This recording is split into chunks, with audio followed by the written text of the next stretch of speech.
My sister's cooking is horrendously gross, like it's almost unedible, so I told her not to bring anything to Thanksgiving this year so the guests could actually enjoy the food, and she went insane. Every year, our family does a big Thanksgiving dinner, and we all typically bring a dish or two. My sister, who's a lovely person in every other way, insists on cooking something homemade every time. The issue? She's not a great cook. And I don't mean just not great, I mean she has somehow managed to turn classic dishes into borderline inedible creations. For context, last Thanksgiving, she showed up with her special recipe stuffing that was over-seasoned with random spices like cinnamon and cardamom. It was dry, and the flavors were confusing and totally off for stuffing. Only one person took a small bite, and the rest went untouched. Another year, she brought a green bean casserole that had some kind of strange, chewy texture. She later admitted she used coconut milk and almond flour to experiment. No one wanted seconds of that, either. This year, I'm hosting Thanksgiving. Since I'm responsible for putting it all together, I wanted to keep the menu consistent so that people could actually enjoy a cohesive meal. I thought I'd avoid drama by asking her to bring non-food items instead, like wine, soda, or even some flowers. I explained to her, very kindly, I thought, that I just wanted to make things easy and streamlined, and I'd handle the main dishes. But she didn't take it well. She got offended and told me I was being controlling and shutting her out of the family gathering. She then accused me of making her feel inadequate and said that Thanksgiving is about everyone contributing, not me deciding what's acceptable. I told her that everyone appreciates her effort, but that she could contribute in other ways and still be part of it. She doubled down and said she's bringing her famous green bean casserole whether I like it or not. Now, my mom and a couple of other family members have chimed in, saying I should just let her bring whatever she wants because it's Thanksgiving and it's the thought that counts. They're acting like I'm committing some huge offense by wanting the food to be enjoyable for everyone and not have random experimental dishes that no one will eat. But I feel like I'm just trying to keep the meal enjoyable and, frankly, edible. I don't think it's wrong to want guests to actually enjoy the food, especially since I'm putting in a lot of effort to host. Am I really being unreasonable here? Am I a jerk? Comment. I'm just super curious what other things she's made. If you're willing to expand on a few more. I want to know how bad we're talking here. Oop. Oh, buckle up, because there's a list.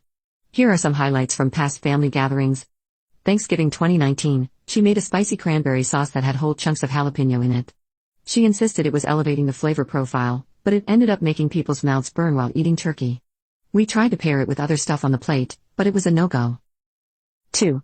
Christmas 2020, she brought a fusion mac and cheese with wasabi and horseradish mixed in. Let's just say it was a very unexpected flavor to experience in a traditionally creamy, comforting dish. There were some coughs and watery eyes at the table that night. 3. Easter 2021, she made a carrot salad that had shredded carrots, raisins, and sardines. She claimed it was based on some Mediterranean recipe, but I'm pretty sure no Mediterranean grandma would approve. 4. Last Thanksgiving, this was the infamous cinnamon cardamom stuffing. She wanted it to be warm and aromatic, but it ended up tasting like a holiday candle. The texture was also super dry, and even though she noticed no one was touching it, she blamed it on us not appreciating new flavors. 5. Family barbecue this past summer, she did a barbecue tofu thing that had an odd vinegar peanut butter sauce. I don't know what cuisine inspired that, but it didn't belong anywhere near a grill.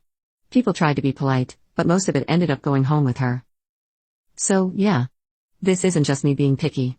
She's made some real adventures out of classic dishes, and I'm genuinely nervous for what she's planning with this whole Thanksgiving trio experience. Update. Alright, well, things have escalated fast. Thanks to everyone who offered advice, I tried to compromise, but it's already turning into a whole thing, and Thanksgiving is still a few weeks away. After our last conversation, my sister was being pretty cagey about what she planned to make, so I reached out to my mom, hoping she could help smooth things over. Instead, she got defensive, saying I'm overthinking and that it's just one dish. I told her I wasn't sure it was just one dish anymore, especially after hearing about my sister's grocery haul, including canned oysters and edible glitter.